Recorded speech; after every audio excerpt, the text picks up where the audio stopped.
Hello and welcome back to the studio here at Working Golf Club. My name is Bianco, I'm the head professional here.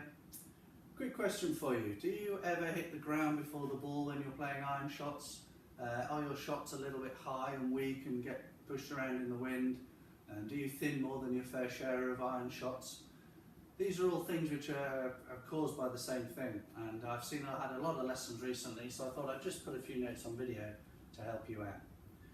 These things are all caused by an angle of attack problem, which sounds a bit scientific, but actually all it is talking about is this angle that the club head travels into the golf ball immediately prior to impact. It's got to be the right sort of figure, because if we go too steep into the ball, obviously we'll chop down on it, the club just goes into the ground and has no forward momentum. If we go too shallow on the other hand, it's very hard to find which part of the ground you're going to strike, because it's travelling parallel to the ground for too long. Chances are you'll hit the ground before the ball or hit the ball halfway up. Even when you do get it right with too shallow an angle of attack, there's often an awful lot of loft on the club face, which I'll show you in a second, creating a very high, weaker ball flight. So where does it go wrong?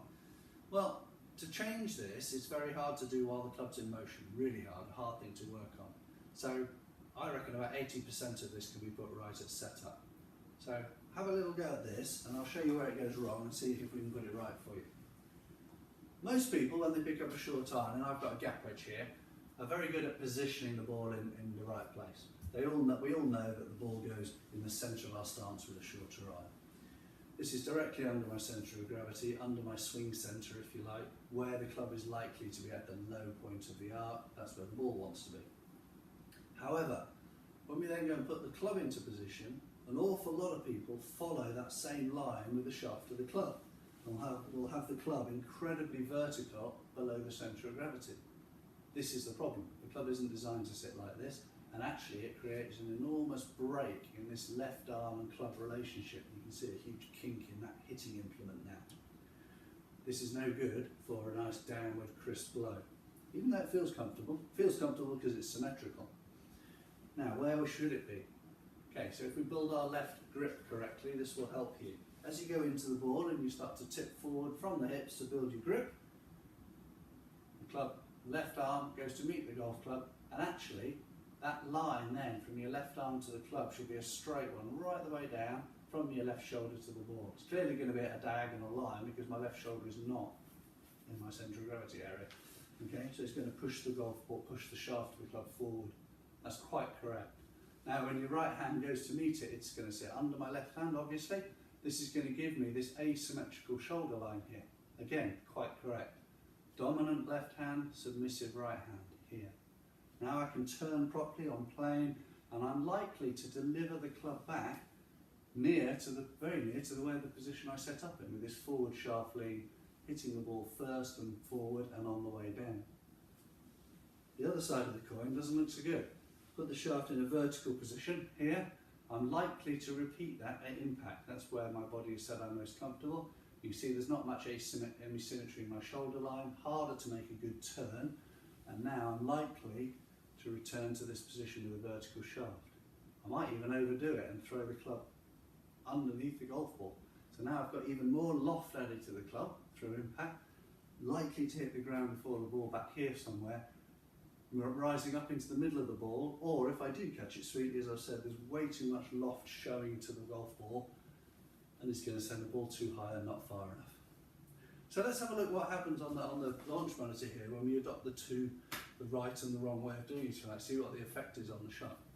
I'll try and make these two swings as similar in speed as I can, so it's a comparable operation, but it's very hard to get it exactly right when I can turn better in one position than the other. But I'll give it a go. So first of all, let's try the poor setup, shaft vertical. I'll give it a good clamp and see how far we can hit it. Okay, so ball in the middle, that bit's correct. Now it begins to feel a bit strange as the shaft is vertical above the golf ball. And we'll just hit a reasonable distance shot and see what happens. Okay, so you can just hear the slightly heavy contact there as I hit the ground slightly before the golf ball. Club head was travelling at 68.7 miles an hour, and I managed to carry the ball 89 yards. Okay, so let's keep an eye on that. 69 miles an hour transferred into 89 yards. Okay, Now let's try the correct setup. In we go, ball in the middle again. Build my left grip as I'm tipped forward. Nice straight line down to the golf ball. Similar golf swing, and let's see what we can produce. Okay, so we can see it's a little bit more penetrating. Didn't fly quite as high. Let's have a look what's happened. Okay, so 71 miles an hour, very similar club head speed. 102 yards carry. Okay? And the height of the golf ball was a lot less. There was 7 degrees difference in the launch angle there between them. That's nearly 2 clubs difference just by setting up correctly using the same golf club. So if you'd like to get your irons a club and a half further, you've just got to set up correctly and encourage that nice downward strike through the golf ball. Have any troubles, give us a call here and we'll come and measure your angle of attack and see what it turns out to be, see if we can help you. Otherwise, give it a go in practice, let me know how you get on.